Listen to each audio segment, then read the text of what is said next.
So മറവി എന്ന് പറയുന്നൊരു സാധനം നമുക്ക് മാറ്റി വെക്കാൻ പറ്റുന്ന ഒരു കാര്യമില്ല. എത്ര നമ്മൾ ഇതാണെന്ന് പറഞ്ഞാലും, ഗ്രാസ്പിംഗ് പവർ എത്ര ഉണ്ടെന്ന് പറഞ്ഞാലും നമ്മൾ എന്തായാലും നല്ല രീതിക്ക് മറക്കും. ഓക്കെ, അപ്പോൾ മറവി നമുക്ക് എന്താ പറയുക, ഒരു നെഗറ്റീവ് ആവാതിരിക്കാൻ വേണ്ടിയാണ് ഈ റിവിഷൻ എന്ന് പറയുന്നൊരു സാധനം.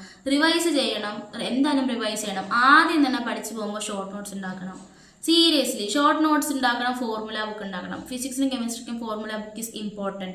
പിന്നെ നമ്മുടെ ബയോളജിക്ക് short note is very important. So ഇത്രയും കാര്യങ്ങളൊക്കെ നല്ല രീതിക്ക് ക്ലിയർ ചെയ്ത് നല്ലൊരു പ്ലാൻ വെച്ച് പഠിച്ചു പോവുക. ഓക്കെ, അല്ലാണ്ട് ടെൻഷൻ അടിച്ച് സ്ട്രെസ് അടിച്ച് വെറുതെ സീനാക്കാണ്ട് അങ്ങനെ ആയിക്കഴിഞ്ഞ് കഴിഞ്ഞാൽ പിന്നെ നമുക്ക് ഭയങ്കര പ്രശ്നമായിരിക്കും. നമുക്കൊരു ഇഷ്ടം തോന്നണോ, ഇപ്പോൾ ഒരു കാര്യം പഠിക്കണമെങ്കിൽ നമുക്കൊരു ഇഷ്ടം അതിനോട് തോന്നണമല്ലോ.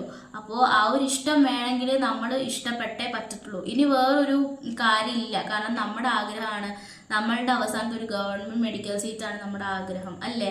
അപ്പോൾ അതിന് വേണ്ടിയിട്ട് സത്യമായിട്ടും നിങ്ങൾ നല്ല രീതിക്ക് തന്നെ എഫേർട്ട് ഇട്ടേ പറ്റുള്ളൂ. പിന്നെ ബാക്കിയൊക്കെ പഠിച്ചവന് വിട്ടുകൊടുക്കുക. കാരണം എന്ന് വെച്ചാൽ എത്ര എഫേർട്ട് ഇട്ടിട്ടും കിട്ടാതെ പോകുന്നവരുണ്ട് അല്ലേ, കിട്ടാതെ പോകുന്നവരുണ്ട്. ഒബ്വിയസ്ലി ഉണ്ട്. സോ